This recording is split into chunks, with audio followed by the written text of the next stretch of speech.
AICC వారు రీసెంట్గా వినాయక చవితి రోజున రాష్ట్రానికి కొత్త కమిటీని నియమించడం జరిగింది. అందులో భాగంగా తూర్పుగోదావరి జిల్లాకి నన్ను అధ్యక్షులుగా, అలాగే మార్టిన్ని రాష్ట్ర వైస్ ప్రెసిడెంట్గా, అరుణ్ కుమార్ గారిని జనరల్ సెక్రటరీగా, అలాగే బాలేపల్లి మురళీ గారిని రాజమండ్రి సిటీ ప్రెసిడెంట్గా నియమించడం జరిగింది. అందు నిమిత్తం ఈవేళ ఆత్మీయ సమావేశం ఏర్పాటు చేయడం జరిగింది. అందరూ కూడా మరి కాంగ్రెస్ పార్టీలో కీలకమైనటువంటి పదవులు ఈ జిల్లాకి ఇచ్చి పనిచేయడానికి అవకాశం కల్పించినటువంటి మరి ఖర్గే గారికి, అలాగే రాహుల్ గాంధీ గారికి, అలాగే పిసిసి అధ్యక్షురాలు షర్మిలా మేడం గారికి అందరికీ కూడా మరి హృదయపూర్వకమైనటువంటి ధన్యవాదాలు తెలియజేయడం జరిగింది. మన అందరూ కూడా ఒకటే ప్రతిజ్ఞ చేయడం జరిగింది. రాబోయే 2029 ఎన్నికలకి రాహుల్ గాంధీ గారిని ఎట్టి పరిస్థితులైనా సరే ప్రధానమంత్రి చేయడానికి అందరం కూడా కష్టపడి పనిచేయాలి.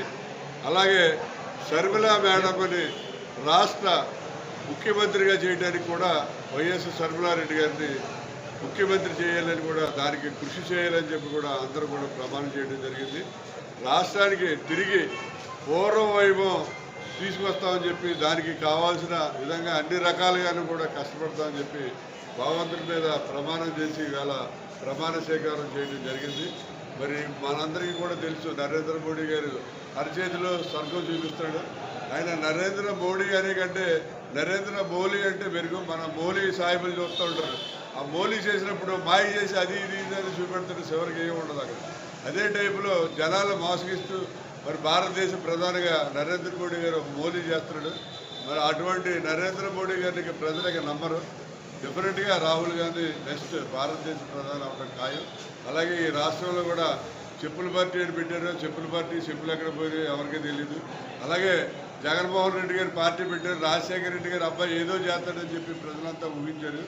కాకుండా మరి జగన్మోహన్ రెడ్డి గారు చెప్పే ఆ విధంగా జనాలందరూ కూడా తిరస్కరించడం జరిగింది. మరి కొద్ది రోజుల్లోనే అంటే ఒక నెల 2 నెలల 3 నెలలు చెప్పలే కానీ ఆయనకున్న 32 కేసుల్లో కొన్ని కేసుల్లో బెయిల్ రద్దు అవడం జరుగుతుంది. ఆయన బెయిల్ రద్దు అయితే ఆయన జైలుకి వెళ్ళే పరిస్థితి ఉంటుంది.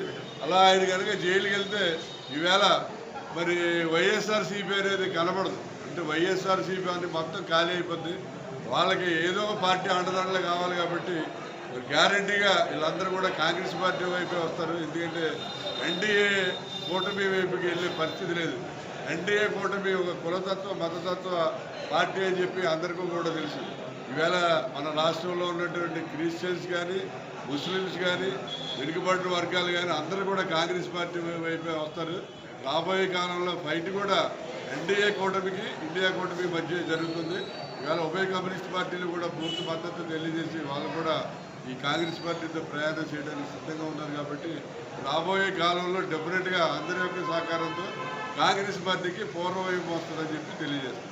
భారత కాంగ్రెస్ కమిటీ అధ్యక్షుడు మల్లికార్జున ఖర్గే గారు, అదేవిధంగా ఆంధ్రప్రదేశ్ కాంగ్రెస్ పార్టీ చీఫ్ శర్మారెడ్డి గారి నేతృత్వంలో ఆంధ్రప్రదేశ్లో 2029 ఎన్నికలే ధ్యేయంగా కాంగ్రెస్ పార్టీని బలోపేతం చేయడానికి నియోజక స్థాయిలో అదేవిధంగా మండల స్థాయిలో కూడా ఒక ప్రణాళిక సిద్ధం చేసుకుని తూర్పుగోదావరి జిల్లా కాంగ్రెస్ పార్టీలో ఉండేటువంటి 7 అసెంబ్లీ నియోజకవర్గాల్లో 19 మండలాల్లో కూడా పార్టీని బలోపేతం చేయడానికి జిల్లా అధ్యక్షుడి యొక్క ఆధ్వర్యంలో అదేవిధంగా కాంగ్రెస్ పార్టీ సీనియర్ యొక్క సలహాతో మరి కాంగ్రెస్ పార్టీని బలోపేతం చేయడానికి ఒక ప్రణాళిక సిద్ధం చేసుకోవడం జరిగింది.